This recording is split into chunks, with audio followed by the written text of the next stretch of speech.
Blessings, beloveds. Welcome back. Anastasia, Cosmic Astrologer with you guys. Just move this microphone as close as I possibly can.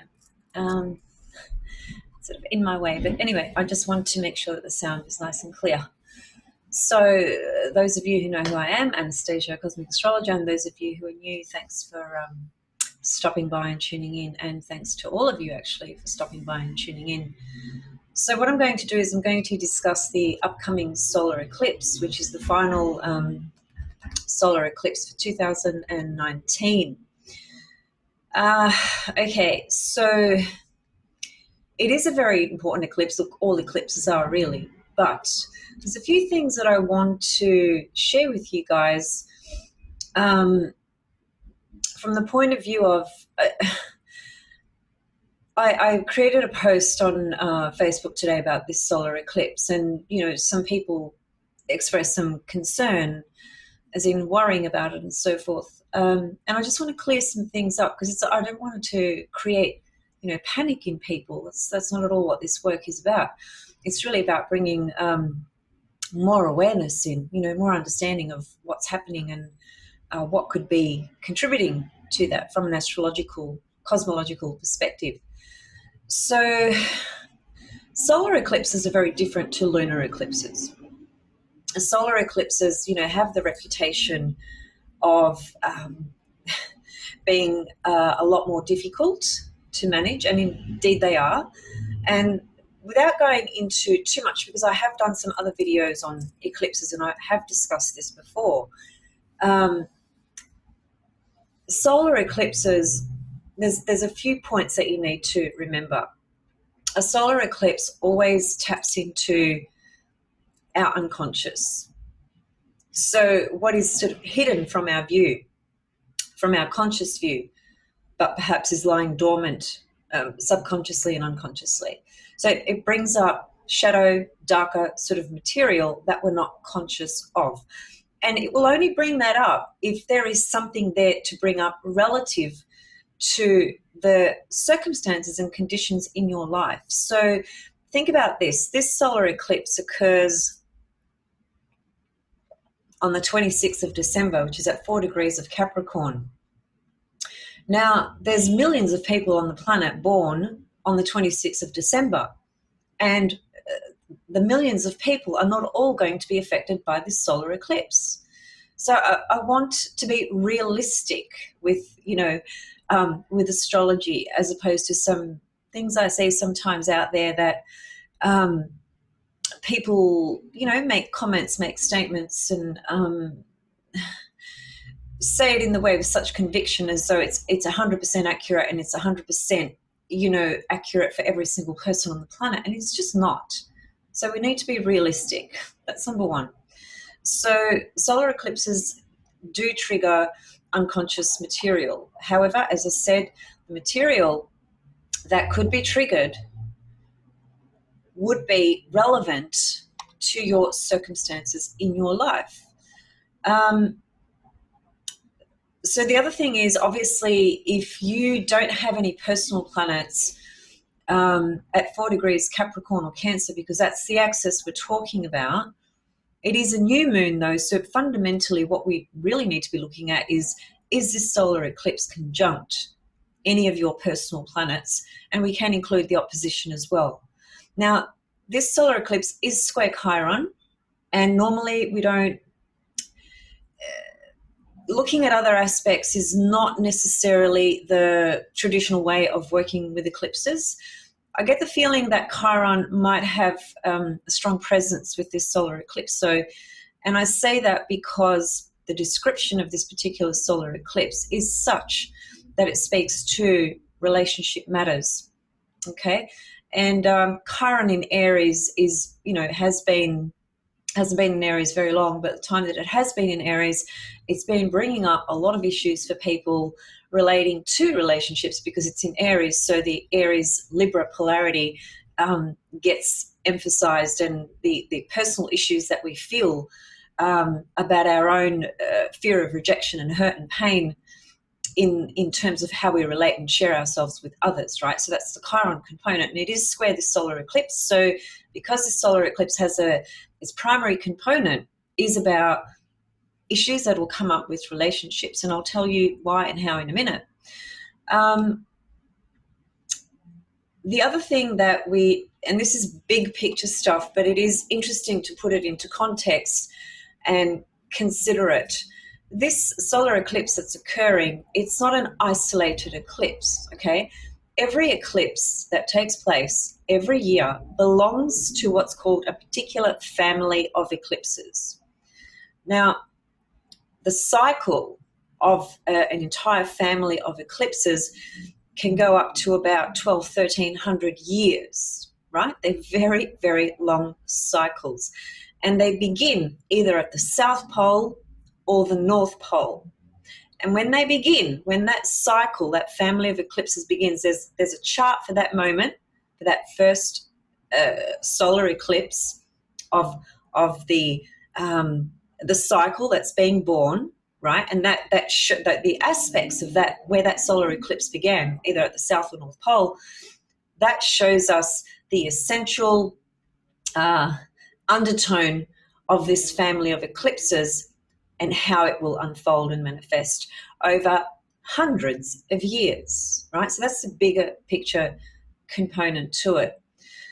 Now, okay, so this particular solar eclipse, now the book I'm reading from is this, okay? It's Bernadette Brady, Eagle and the Lark. Bernadette Brady, in terms of modern teachers, she's this is her field.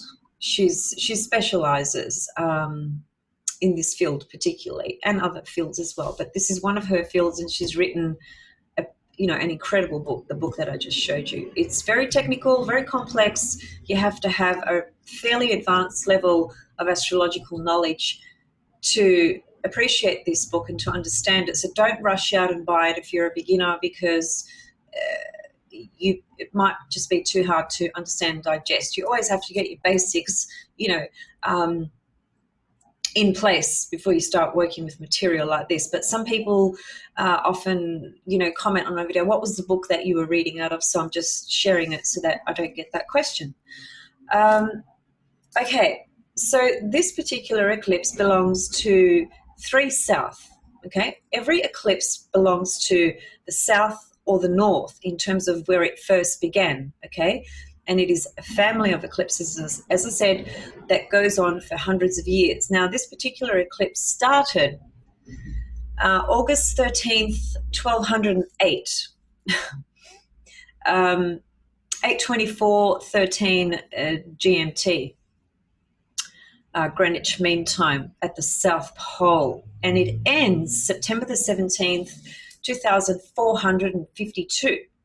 So we've still got a long way to go. We've got about 400 years or more before this particular family of eclipses is complete. So this started at the South Pole, and if you can just imagine, it creates this journey as it sort of travels around the globe.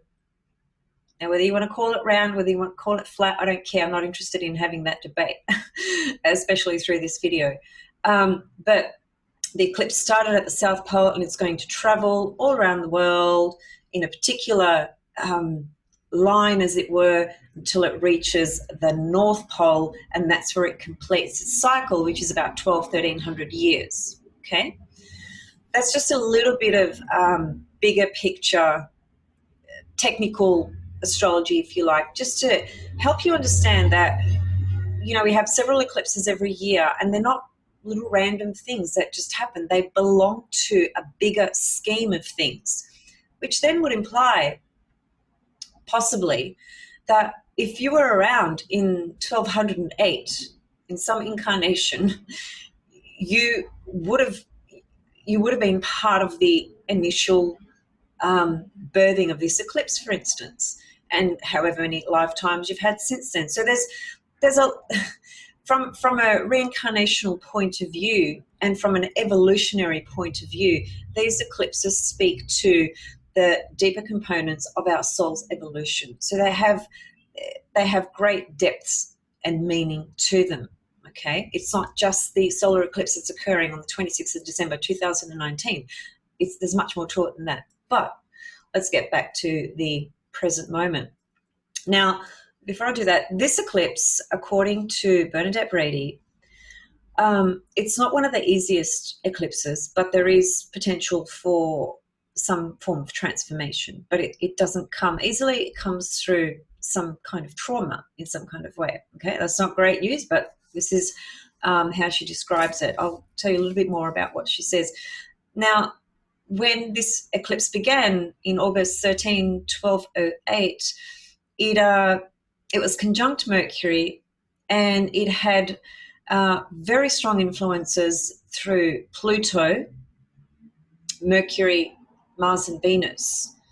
So those energies are describing the undertone of this family of eclipses and what it brings up. So Mercury is often a symbol, first of all, of, well, many things, but information, short journeys, siblings, youth, young people, right? Mars Venus clearly is the masculine and feminine dynamic relationships in this family of eclipses. And the Pluto component, Pluto was actually at the midpoint. Where is it? Let me just read that. So there's a Mars-Venus conjunction, and Pluto is conjunct the nodal axis.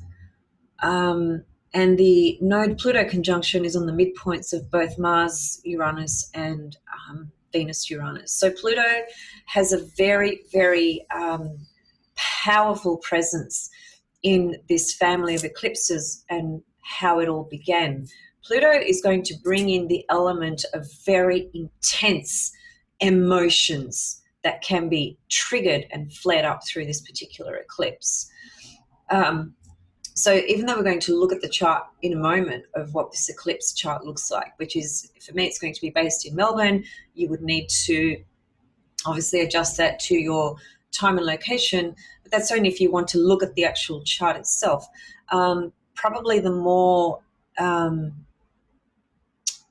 practical thing to do would be just to simply locate 4 degrees of Capricorn or 4 degrees of Cancer, both actually, that axis, in your birth chart. Where is that axis? And does 4 degrees Capricorn or 4 degrees Cancer land on any of your personal planets? If it's an outer planet, transpersonal planet such as Uranus, Neptune, or Pluto, I feel that to describe what that could possibly be, I'd need to make this video an extra hour long, and I'm not going to do that today. I didn't want to make this video extremely long. I've just got to get to somewhere important very soon. But anyway, the point being, when these eclipses are conjunct the transpersonal planets, then the experience might be more of, it depends on the planet though, you know, Uranus, Neptune, Pluto. If it's Neptune, it can be so not of the physical domain. And on the other hand, it can be total disillusionment, disappointment, sadness, things like that. The lower personality, glamorized level of Neptune. Okay, so it does depend on the planet in question in terms of what it might bring up. But generally, the 3 outer planets, transpersonal planets, they work into our consciousness in far more vast and expansive ways that is not always easy to identify in a very sort of specific situation, okay? But when it comes to the personal planets, you know, your sun, your moon, Venus, Mars, Mercury, you're looking at those 5 personal planets. If this eclipse is on any of those planets, then it may speak very strongly into your life. It just depends on who you are and the conditions of your life. Like I said before, there's millions of people born with something at 4 degrees of Capricorn, and millions of people going to be, they're going to have cataclysmic crisis in their life. No, not necessarily, okay? So we need to be realistic. But I guess a couple of things that I'd like to add is that the way to understand a solar eclipse is that if you're going along in your journey more or less in an authentic way and sort of aligned with your path, then the solar eclipse probably won't have much effect on you at all. But what seems to transpire, and this is what I've seen over many, many years, is that if we veer off our path and we do something that's not in alignment with perhaps honesty, integrity, authenticity, and so forth, then the eclipse just it brings something up that's from the shadow components of our life, right, of our consciousness, and it literally can manifest into very serious crisis external circumstances. I've got a really great example. There was a woman, an American woman. She was actually a model. This was back in the 80s. And her name was Ginger, and she was an Aries. And she traveled to Australia. It was back in late 80s, mid-late 80s. And there was a very powerful solar eclipse that was taking place during that time. And she was only 24 years old, okay? And she came to Australia, I think it was in the northern parts of Australia where we have a lot of natural water areas where we have a lot of crocodiles. Where I live, we don't see anything like that. But there's certain parts in Australia where in the wild we do have these types of animals. And this lady decided to swim in an area that was risky, it was dangerous, which is typically Aries. Aries are the archetype that will take risks and step into danger because that's the nature of Aries. It likes that thrill, that excitement. So anyway, she stepped into these waters where she thought it was okay, and I think it was within minutes this incredibly large crocodile pretty much demolished her, ate her, chopped her up into little pieces. It's a true story. You can Google it and look it up, okay? Her name's Ginger. I've actually got it here because I just looked it up before I came on to do this video. It was her, now let me see.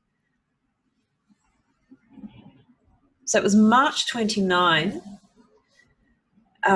when this happened in 1987, and there was a solar eclipse around about that time that was basically conjunct her sun in Aries. Now, this is a very extreme example. I get that, right? But I wanted to bring it up because I just want to show you that you could be thinking you're doing all the right things, as it were, in your life journey, whatever. And then when you're in the eclipse zone, say there's an eclipse coming up and it somehow makes a connection to one of your personal planets, certain actions that are not well thought over, impulsive actions, can have very serious consequences when it comes to eclipses, solar eclipses, not so much lunar eclipses, solar eclipses. So anyway, that's one example for you, okay? Just to demonstrate the power of eclipse. And there's many more examples of famous people where things have happened that have been pretty catastrophic, cataclysmic. Again, I'm not trying to create any fear or panic. I'm just simply demonstrating the power of solar eclipses and how they can actually impact in a person's life. Now, this particular eclipse, this is what Bernadette Brady says. She says, this family of eclipses brings with it the sudden ending of associations or of a relationship, possibly with a younger person. There is a large emotional component as the Pluto is involved and a sense of traumatic transformation. This can be through news received or short journeys undertaken.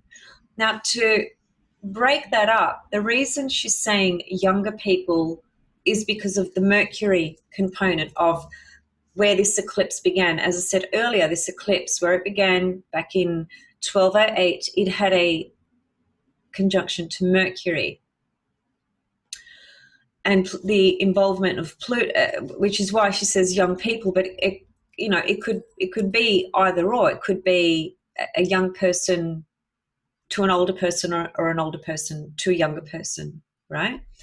The traumatic transformation is clearly connected to Pluto. And the Venus and Mars conjunction in the original solar eclipse of where this began is what brings up the relationships and associations.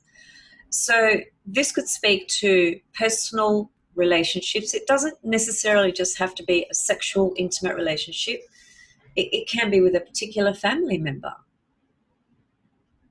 It can be with a business partner.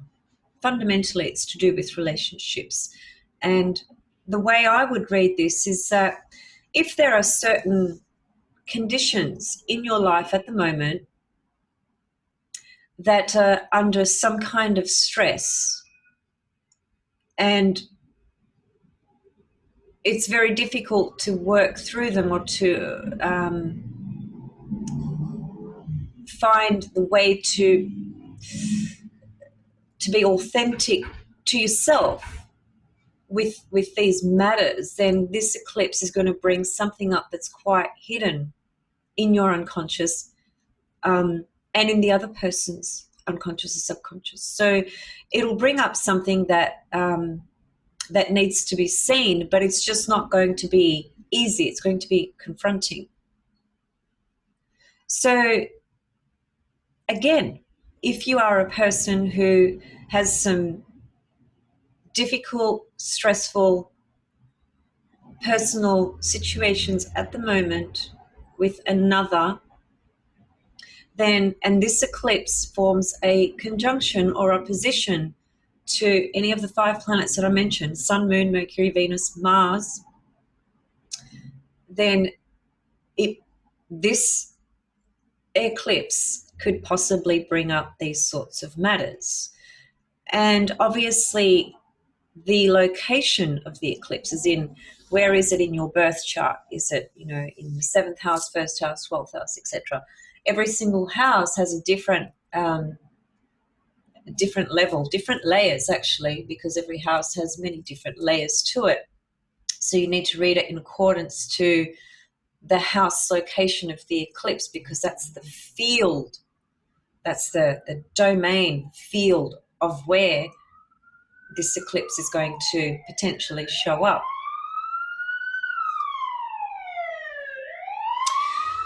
So unfortunately, it's not the greatest news, because it's not the greatest, easiest sort of eclipse. There are other ones that are, much more softer. This just happens to be a more intense one. And I just think it's important to take note and pay attention.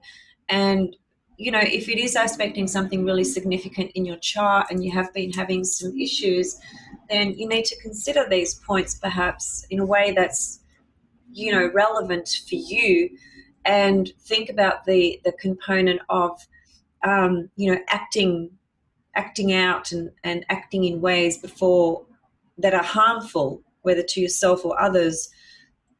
That's impulsive sort of behavior, risky, things like that can be extremely problematic if you fall under this eclipse. It could bring up things that won't necessarily be very pleasant.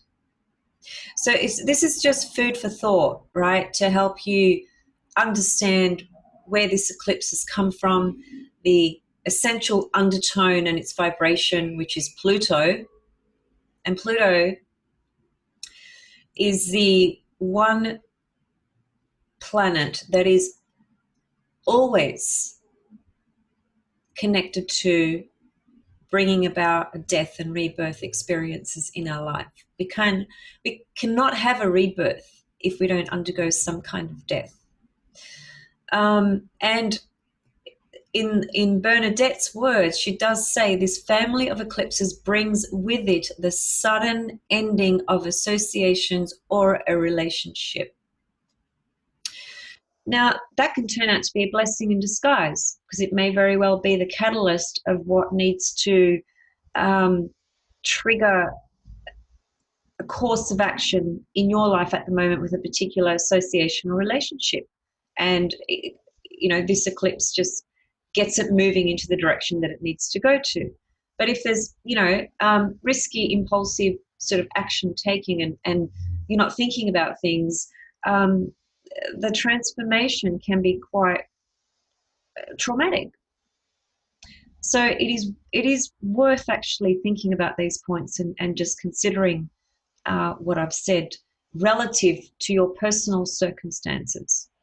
Now, I can think of a couple of people of late that I've done readings for that, would fit into the category of these sorts of issues.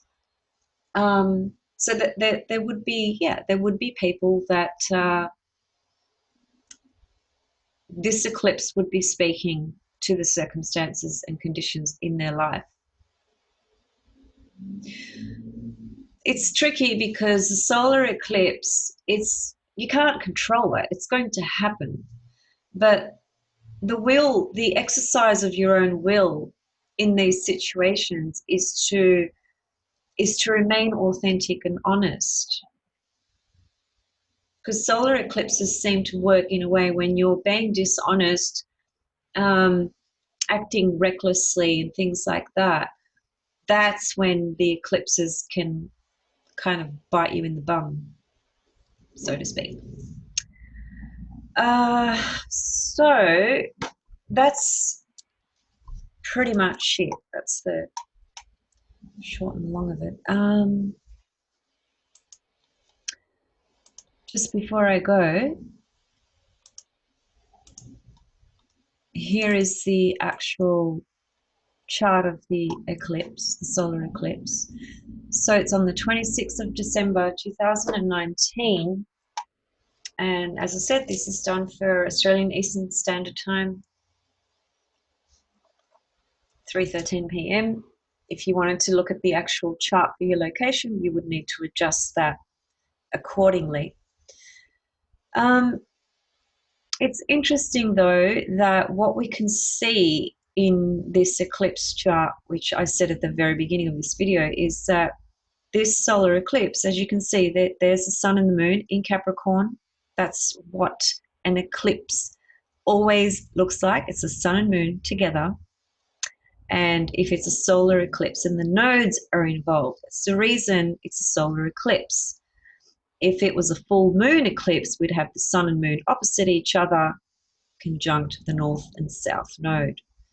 The nodes are the primary component of an eclipse, okay?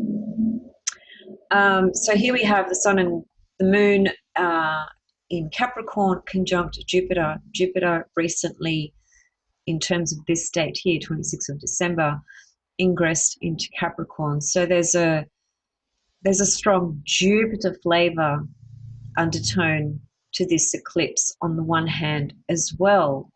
Now, Jupiter, fortunately, is a planet that is a benefic planet and does not bring harm. It's not within its inherent nature to bring harm. The planets that are considered malefic in traditional astrology, that would be the planets that are considered to bring harm, are Mars and Saturn. They are the two malefics.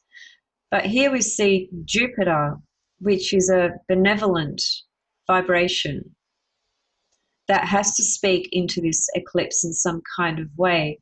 The downside to it, unfortunately, is that Jupiter is in its fall in Capricorn. The term fall is simply a term that's used to describe when planets have either some form of dignity or debility depending on which zodiac sign they are in. For example, Mars rules Aries, so it's dignified. Sun rules Leo, so the Sun in Leo is very dignified. You know, the Moon rules Cancer; it's in rulership, so on and so forth.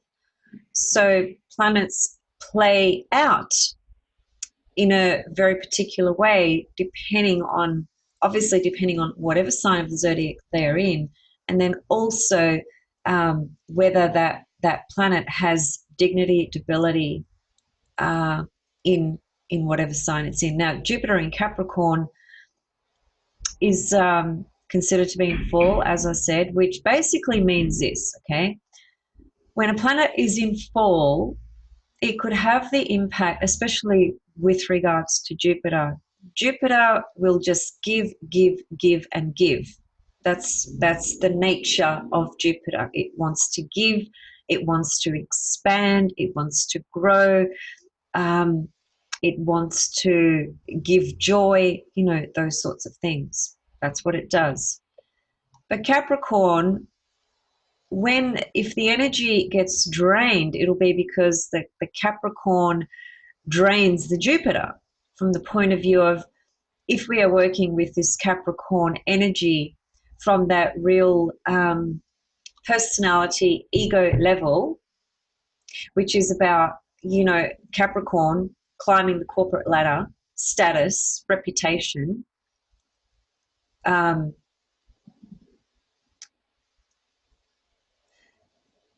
climbing the mountain, but without, you know, the goat climbing the mountain, but without caring for anybody else. Caring, opposite sign, Cancer. So the Jupiter here needs to be balanced out with the North Node being in Cancer, on the level of, there's something about this where we can take responsibility,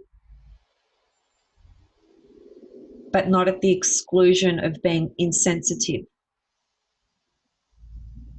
right, to our particular circumstances. That's how I would read that. As I said, Jupiter generally does not bring harm, but what can happen with it in Capricorn is it can lose some of its inherent goodness, because the Capricorn just drains it for personality, selfish levels. So we just need to bring in that North Node in Cancer, which has been taking us through a journey for some time now and is still continuing, which is bringing us back to the emotional body, heart center, empathy, sensitivity, the feminine archetype, getting back in touch with the feminine, our roots, the body as the vehicle of the soul. When you're looking at Cancer in the fourth house, that takes us into the domain. It's often referred to as that subjective self. So it's a hidden, unknown, as it were, component of ourself, because it's very deep within. But the fourth house also correlates to soul experiences. It's where we go to nurture our soul. You know, the opposite is Capricorn. So think about that. Capricorn is what takes us out into the world in order to structure, strive, achieve our goals, actualize ourselves on that external level as we are seen through society or our peers, professional world, and so forth. So it's what we're sort of focusing on out there. And Cancer always brings us back into the home. The body is the shell, you know, of the soul. So these are some of the themes that come into this that I think are worth considering as well. But fundamentally, this particular solar eclipse is speaking to the matters of relationships, as I spoke about before. There is a square to Chiron. Like I said at the beginning of the video, traditionally squares are not really counted or included as being a part of the eclipse, but it's worth noting.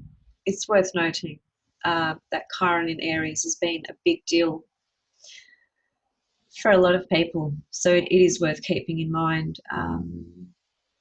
Okay, so that's the chart. I think that's pretty much it. So have a think about where this eclipse lands in your chart, whether it forms a conjunction or opposition to any of your personal planets. Think about your life circumstances and how that might be relevant from that level. It's not about worrying, it's just about having more awareness about the actions that you take.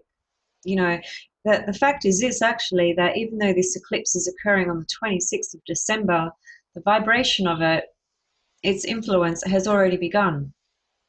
What are we now? We are the 14th of November. So we are about 6 weeks away, thereabouts, to the exactness of when this eclipse occurs. And it can be 6 to 8 weeks quite easily before the eclipse date when things get stirred up, things are activated, things start happening. And post eclipse, same thing. We can move 6 to 8 weeks post the eclipse, so that the orb, the range period, is quite long. It's not just that one day, 26th of December. That's the day it occurs, but in terms of the energy and the frequency, that vibration of that eclipse, it's within range 6 to 8 weeks before the 26th of December and post 26th of December. So if this eclipse is speaking to something personal in your chart, it is definitely already, it has been activated. There's just one other thing I wanted to say. Oh yes, I just wanted to mention Mercury retrograde has been really, really crazy. I don't know how you guys are finding it, but I've had the most bizarre experiences with my computer. I hope this video even films. Last night I had my computer next to me in bed. I was doing a meditation. I finished, I closed the computer, and then for about 45 minutes, it's like somebody had opened my computer and they were touching the keys on the keyboard. It was just insane. It was like there was an entity there playing with my computer. It was weird, weird, weird. The other thing I wanted to say was that recently we had Mercury, pass the sun in a proximity that was so close. There's pictures all around, all over the net about it, and it's just, you just see this black dot on the sun, right? And I think that's playing up with a lot of the sort of magnetic electrical sort of fields of things. I think it's interrupting and interfering with a lot of that, and Mercury is retrograde as well. But things like solar flares and all that sort of stuff, it stirs things up in ways that are not easily understood by our conscious mind. So we can be affected, emotionally and psychologically by these sorts of encounters as well. And Mercury going past the sun to the degree that it did, the proximity that it had, it more or less eclipsed the sun. It's not, you won't read that out there, but that's, when you look at it, that's basically what it was doing. Like it eclipsed part of the sun. So it's like a sunspot in the sun was like eclipsed, and that's got to be having an impact collectively on a number of different ways, and then personally as well. Anyway, there's more I could say on that, but I do need to go. So I hope this video is useful for you, just to think about it from the point of view that I've shared. And if you have any questions or comments, as always, leave them below. If you want to contact me for a personal reading, my details are below. Thank you so much for watching, guys, and sending you much love and blessings. And I hope this Mercury retrograde is not spinning you out too much. And yeah, just hope you're doing well in general. Much love. Bye. Thanks.